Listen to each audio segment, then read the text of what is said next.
it to you. Welcome in. Look, here's what we're going to do. We're going to try to give you all the draft info we can from the New Orleans Saints, where Elias has already said this is the greatest draft he's ever seen in his life. He said that this is the exact type of draft he wanted to see. It's everything the Saints should have done. And, well, honestly, if you're not excited about this draft, I'll say this. I think you were looking for the wrong things in the draft. We're going to talk about why. How you doing, Elias? Elias is doing very, very. You and pleasant. Elias. Every year we're going to me- change something. Me and Elias. But Elias is doing very pleasant. How about yourself, kind sir? Kind sir is doing great, Elias. Look, start with the big one. Quite literally, Kelvin Banks. Everybody wants to be a good team without realizing good teams always draft O-line, D-line. And I know we've gotten burned a couple times, but Saints fans need to give this a chance because truthfully, when you look at the offensive line, you've not had a bad pick except for the Trevor Penning experiment in a while. Trust what they're doing. I actually like the pick based on who was there. Would I have liked to trade back? I already said I would, so I'm not about to, revisionist history, walk back what I said. Of course I wanted to trade back, but I've also been playing too much Madden for the past 20 years. Elias, did you like the pick? Tell me why. I like the pick. The response is patented Saints response. I think they really wanted Ted McMillan. I think that's who they would have taken. Yeah. But I like the pick just for the simple reason that, like the theme of this draft, it raises the entire floor on the team. Yep. Banks is either going to be your left guard or your left tackle. In a perfect world, you have 4 first rounders on the offensive line and a second rounder. Banks is playing left guard. Buaga is at left tackle. Penning is at right tackle. McCoy is at center. And Ruiz is at right guard. Dylan Reduns, I think that's how you say his name, is probably your backup. And then you've got some other backup. But that's a good unit. But if that doesn't work out, because that means Penning, kept it. That means if it doesn't, you're probably looking at Fuaga moving over to right tackle. Your rookie playing left, right? I think then Redun steps in at left guard, and then everything else plays out the same. And then Penning becomes your backup tackle, which is good because that's quality depth. Yeah. So as you hate Loomis to spend a first round on quality depth, but if this gives you a good starting 5 with 3 first rounders at the tackle position, that's setting yourself. I mean, they're all young, right? I mean, even Penning, I think, is only 26. So they're all young players. Yeah, it raises, like I said, it raises the floor. It makes you that much better. And it's also a future pick, as we discussed. Kelvin Banks is probably going to be an 8 to 10 year starter. So raise the floor of the team. And you keep chugging because last year you sustained some injuries on the offensive line. If that left a bad taste in your mouth, you have more depth and more talent this year. You should be a little bit better off. I gave the pick a B.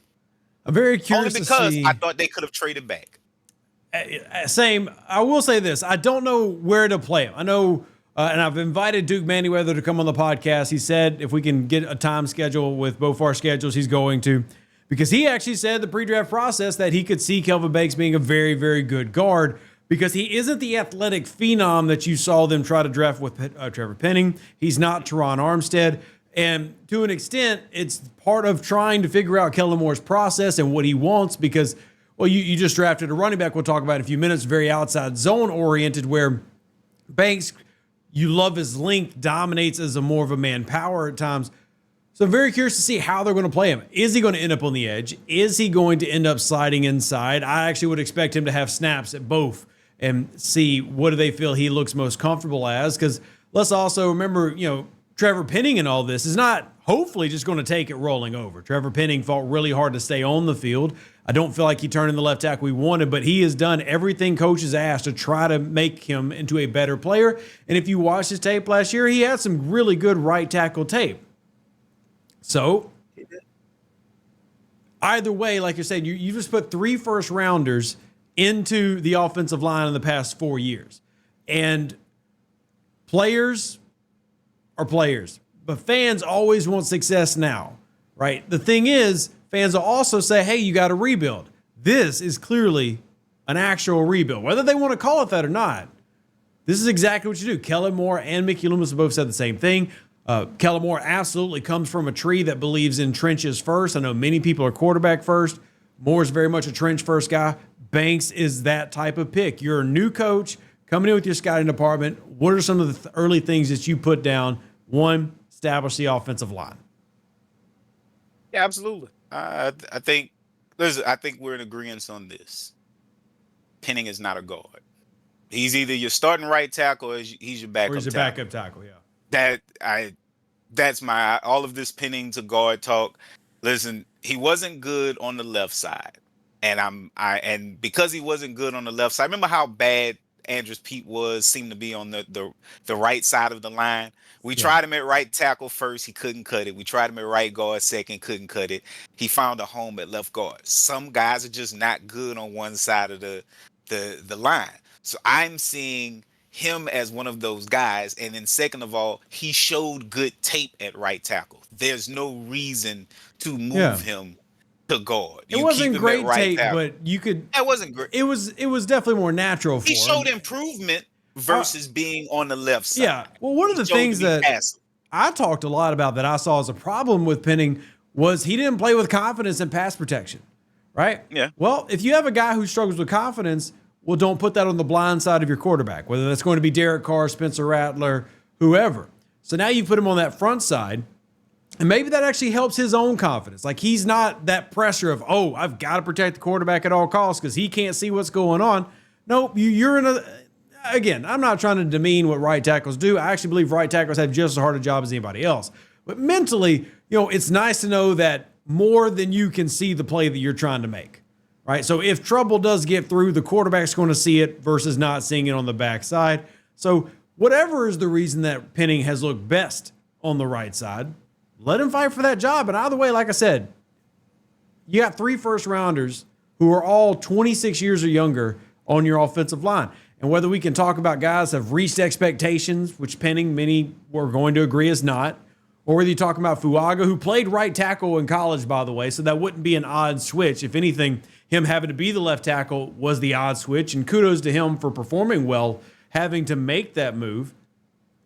Yeah, either way, I think New Orleans is in a good position. It's not sexy. And like you said, a lot of it is a circumstance of the draft. I, too, believe Ted McMillan probably would have gotten that slot right there, but the Panthers, again, have taken a skill player ahead of us. You start wondering if somebody's talking in that building because it was a couple years ago, just did the same thing with Dante Jackson. Panthers does the future. It could be luck, but man, Panthers seem to do it really well. I'll say this on that. It happened with Isaac Tesla, too.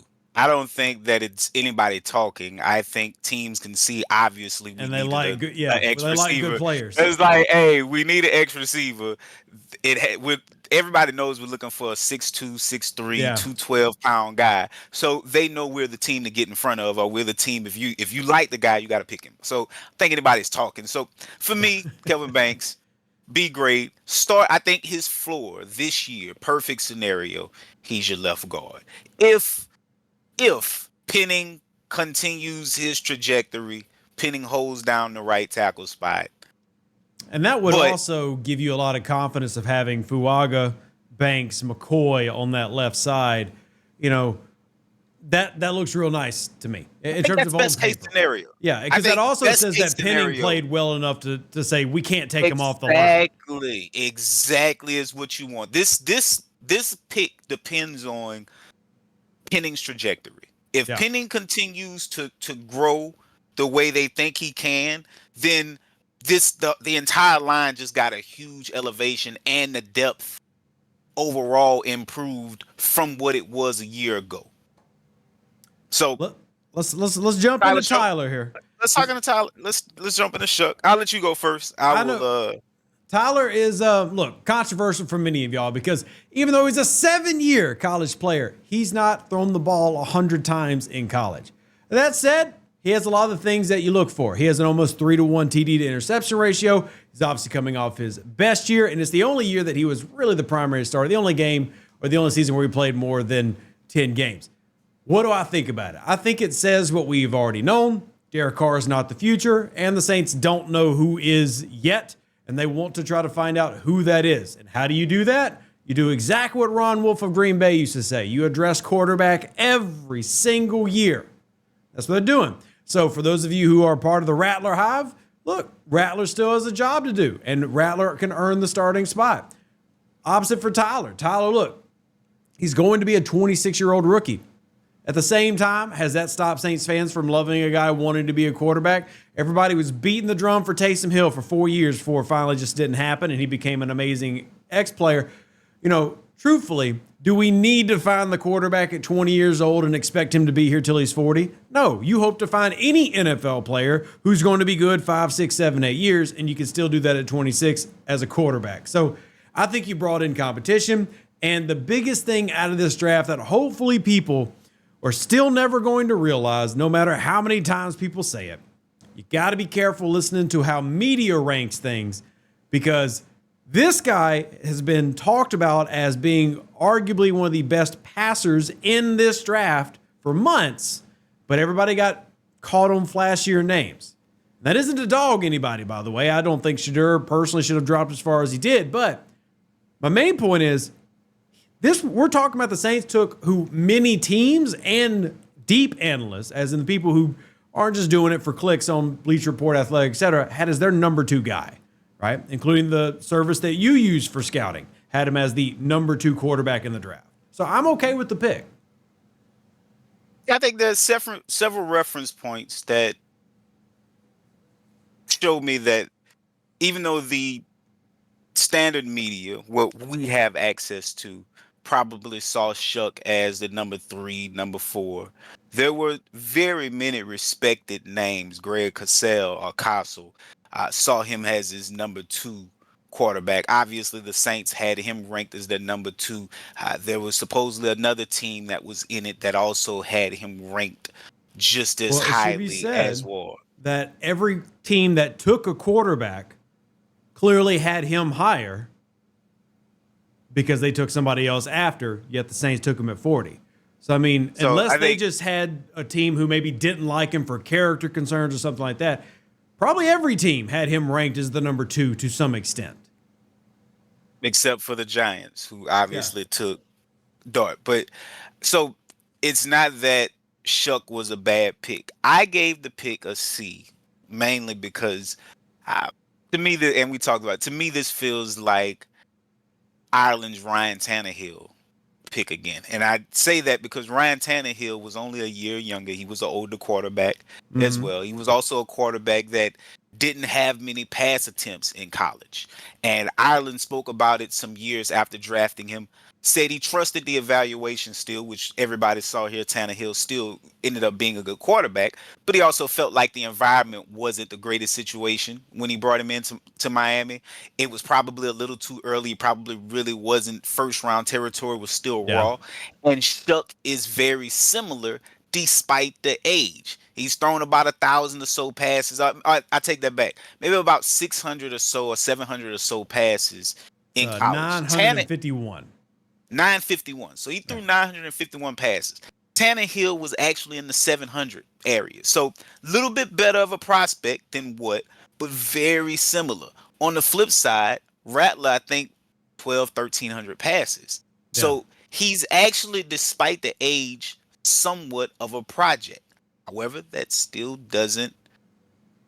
shouldn't demean the fact that he was the number 2 quarterback in the class. And it also shouldn't demean the fact that the Saints waited to get him. They didn't jump up and say, this is our guy, and have to give up the amount of extra space. They didn't do any of that. Yeah. They sat there and completely waited. So on the Ireland point, though, because I like that you bring it up. I like that Ireland, good or bad, learned from his mistake, because Tannehill was taken 8th overall, which would have been Ireland banging the table for a guy like Shuck at 9. So in that aspect, thankfully, because there are similarities, made it to the 2nd, which far more value for you as a fan or as a GM than, because you have to rely on the guy at 8. Like, he's got to be your guy. You took him in the top 10 at quarterback. There's not that Right. pressure with taking a guy at 40. Right. Which is exactly why I think we need to calm down on this thought that Kellen Moore got his guy. Right. There's this narrative that Kellen Moore, first year head coach, you got to go get him his guy. Right. And then he's married to this guy. Like, this is his guy. I don't think that's smart. Yeah. I'll tell you Okay. what happened. He did get his guy. And his guy's name is Kelvin Banks Jr. because he believes my year one, I need to build the offensive line. He feels that the offensive line is the heart of the team. So I think that pick, to me, the Saints just want to add talent and competition to a QB room that already saw Rattler beat Hayner, is probably down a quarterback in Carr if he doesn't play. So you don't just want to hand Rattler the keys to the car. You don't want to just hand Shuck the keys to the car and say, hey, you're our starting quarterback. I think you want there to be a competition. And I think whoever wins is who you tie yourself to for this year. Because until a guy's a franchise quarterback, you keep drafting. I don't think Shuck is the guy. It's not like they jumped up and drafted him with a fifth round contract, or at least a fifth round option. They didn't move up to get him. They sat there because another team could have picked him, and guess what? They would have just drafted someone else. There wasn't this high conviction. So I only gave it a C mainly because it got forced because of your Derek Carr situation, and you're only in the Derek Carr situation because you misevaluated him and you needed a quarterback and you overpaid him. Otherwise, I still don't agree on the overpay part, but he is critical in all this. No, he's paid way more than what he should be being paid. But the baseline, again, the narrative, at least for this draft, floor. Shuck raises the floor in the quarterback room from what it would have been without him. We don't know if he's going to be a franchise quarterback, but we do know at the very least he should be able to come in and provide some competition. At the very least, he should be able to be a number 2 for you. Then we got number 3. This one, again, we're trying to figure out what their D is going to look like. But brought in Big Vernon. Now, you got Brian Brzee, who's a natural 3-tech. But if we're going to be running an odd front, Brzee's in a weird spot. We assume he's going to play defensive end primarily. We'll see what they do on rush snaps. Do they keep him out wider? Vernon, though, is that traditional, you would see him at a 5 or a 6, over 300 pounds, but long arms, frisky, can provide some pressure. I actually really like it. It's just you're watching this team trying to create an identity, and you've got multiple identities sitting together. So I'm curious how they're going to mold them together. Right. But I do really like Vernon as a player in what can look like a very nice odd front team. But what is that going to look like? Because I don't believe they're going to play him at 1. Right. I think they would in an even front. But I think he's going to rock on the defensive end side of things because you don't really have that normal prototype in Carl Granderson and Brian Brzee. You have to go build that if that's what you want to play. He fits it perfectly. Just where is that going to leave everybody else? Honestly, Brzee hasn't proven himself to be a run player for me. And I also don't like his pad level when he is playing like in run defense from 3-tech. I actually think Brzee should be playing 5 out. That's fair. I mean, and listen, 5 out in base. I'm gonna say this. I think he should be 5 out in base. I think he should be an interior rusher on nickel downs if you want to have him there. But I don't like him as a 3-tech in this type of system. Which isn't probably going to use much of a 3-tech anyway. So it's going to be more of a 4-eye, and I don't like him in the 4-eye. I'm curious because you got Chase Young and you got Brzee, who we would assume are going to line up in those 5 to 6 spots. But then you draft a guy. Now, granted, just because you draft a guy here in the 3rd round doesn't mean he's going to start. But drafting a guy like Vernon seems to show the direction you're moving is definitely more traditional 3-4, whether you're running an over under. The fronts that they're going to be presenting makes me curious what Chase Young and Brian Brzee are going to look like after this year, especially. But I like the pick. I think it fits. Again, you're trying to bring in guys that fit the system, more than going after the guy and trying to get an idea of what they're building. And you see similar with Sanker out of Virginia, also picking up in the third round. I'm just curious if you're going to see a lot of different folks here in the next couple of years. All I'm saying, there's going to be some turnover. You got multiple paradigms here on defense. I gave Broughton a B overall because he's a pressure player. Yeah. When I look at him, I don't see him as a base rundown defender. I think he'd be great competition for Shepard. I think he stacks blocks really well, though. I mean, I think he does, but I also think his coach Bo, when he called him, he said, "Hey, chicken legs." I think he's got kind of a slender lower half, and he's got some twitchiness to him, almost a little Nick Fairley in his game. So I like him as a pressure player right out of the gate. He's a disruptor. I think you can put him. Remember how we drafted Tyler Davison, and his first year he had the athletic profile of someone who can play 3-tech. So his first year, we didn't have him as a primary run defender. We actually had him as a pass rusher on nickel downs. He didn't do well as a nickel pass rusher, and then we moved him to our primary 1-tech his second year. So I see Broughton as a attempt to add to the pressure package. Sometimes pressure guys don't have to come from outside. Outside is the sexy pick. I think the straightest pat to a quarterback or the easiest pat to a quarterback is a straight line. And so I like the interior pressure guys. I see him as that until he proves he can do otherwise. I see him in terms of getting on the field. I see him as a first, second down guy at 4. You do? And yeah, I think because I don't think they'll trust Brzee at that right now. So watch this. I don't see. So here's the interesting thing. I don't see Brzee as a starter in anything but nickel. In base downs next year, I think Shepard is probably one of your starters. I think Godshaw is probably one of your starters. And I also think that, what's our other defensive tackle name? Saunders. I think Saunders is probably one of your starters. I think Brzee is maybe one of your nickel down players when you start to move around a little, when he starts to get a little creative on nickel.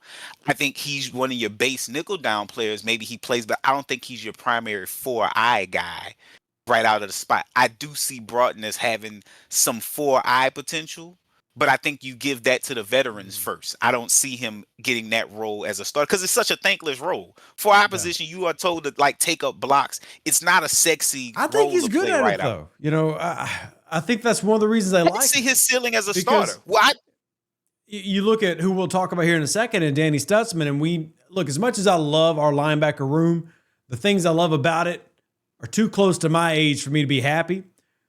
But if you're going to play a defensive front, especially that is, limited number-wise on the line of scrimmage, well, those guys have got to be able to eat up blockers.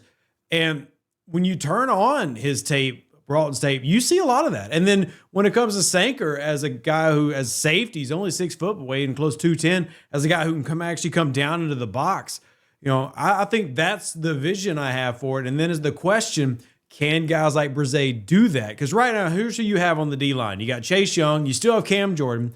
You got Colin Saunders, Nate Shepard, Brian Brzee, Davin Godchaux, Carl Granderson, and then you do technically still have Isaiah Foskey, and then a 7th-round pick we'll talk about in a bit. But, yeah, I see him having the potential to get on the field, even though I do love his hands because he's got 35-inch arms, and he's pretty good with his hands in terms of disrupting, as you're talking about. I see him, if he can really secure that B and C gap area and let those linebackers float like I think they want them to do, I think that's how he gets on the field early on. Fair enough. I do see him as a I think his ceiling is a 4-eye. I think if you can't get the run defense out of him early, you can use him as a pressure player. But I think his ceiling is a 3-down starter, and he's your 4 because his body type is similar to what you saw in the Eagles scheme and the position that their defensive tackle plays. What's his name? The one that we couldn't draft because we traded our pick away. Jalen Carter. Jalen Carter. It's a similar 6'3", 6'4", 315-ish body type. That's what he generally likes there, so that the pick makes sense. When it comes to Sanker, I gave that one an A. Yeah, you like that because, well, he's feisty. Love the pick. He immediately makes the run defense better. Staley has his safeties. They play a heavy role in the run support. and he can come up and stick someone. He almost listen. Remember Dante Whitner and how he played in that 49ers Yeah. scheme. I can see him playing a similar role. I think to start out, he's a special teamer / nickel dime defender. But I think ultimately he does have starting safety potential in this scheme because this scheme doesn't ask a lot of its safeties with regards to like how well they can cover. Like the scheme takes care of itself, Well, the pattern matching, the but they plan. like those guys to tackle. Wait, I say the plan. Well, we believe the plan will be, because new teams, you never really know till game one. But what we believe the plan is going to be, especially year one, is a lot more zone. And I think that for him, that is great. It's actually one of the reasons I like it, because he put up good athletic scores. Don't get me wrong. I will tell you this. Using 1 year as a sample size, which is a terrible way to do things, but we're going to do it because it's a podcast and we can. But if you compare Kellen Moore's style of drafting, the type of players he took, 9 of them, versus Peyton, you can definitely see that there used to be, we talked about this on the show before. I'd confirmed about talking to people in New Orleans. They used to have an athletic minimum for certain grades and rounds. And you saw them get tied to RAS a lot. Kellen Moore very clearly does not lean into RAS as much as Sean Payton did, right? Because you don't have the uber athlete, but you do have the more technically probably ready to go right now player, right? And you see a lot of that in this Saints draft. And that's what I like about Sanker, because his numbers aren't going to like blow you out the water. Yeah. Because he runs a 4.4. It's a higher 4.4, but guess what? Everybody in the NFL at this point seems runs to a run 4.4. I remember back in the day, like, bro, you ran a 4.4, you were fast. No. I mean, hell, 4.3s have become a common thing. And I remember when you and I were young and they were doing the NFL draft, if one person ran a 4.3, we talked about it for weeks. Yeah. Now every draft, you've got multiple guys who are running 4.3. So he's not the fastest. He's not the most explosive, but still has like a 36.5-inch vertical. I mean, so he's a good athlete, an above average athlete for the position. But with Peyton, you saw Ireland's scouting department look really heavy on the potential side of things. And Dennis Allen did the same thing, because Dennis Allen just said, I'm going to copy and paste whatever Sean did, right? He didn't really try to implement his own thing. So what you see with Kellen Moore's influence is, hey, give me 9 guys, and I need at least half of them to be starting on this team within 3 years. That's how I'm looking at most of this draft, and Sanker fits that bill. I wouldn't be surprised if he sees 400 snaps this season, which isn't full starter, but that's about half of a defensive workload. I think we see it. I think he works more and more onto it because there's nobody to really do his role. But the best thing about it is the traits that make him interesting is he has really good instincts. He doesn't have the corner / safety skills to where you can just rely on him like you could a Lattimore to just cover anybody on the field, whether it's on boundary side, field side. You can't. But if you put him in spots to play smart, he can do that really, really well. So whether it's as a starting strong or they do a lot of heavy nickel 3 safety sets, I think he could get a couple hundred snaps at least on this field. He's a third safety for me, backup nickel, if you need him to be, but definitely a third safety.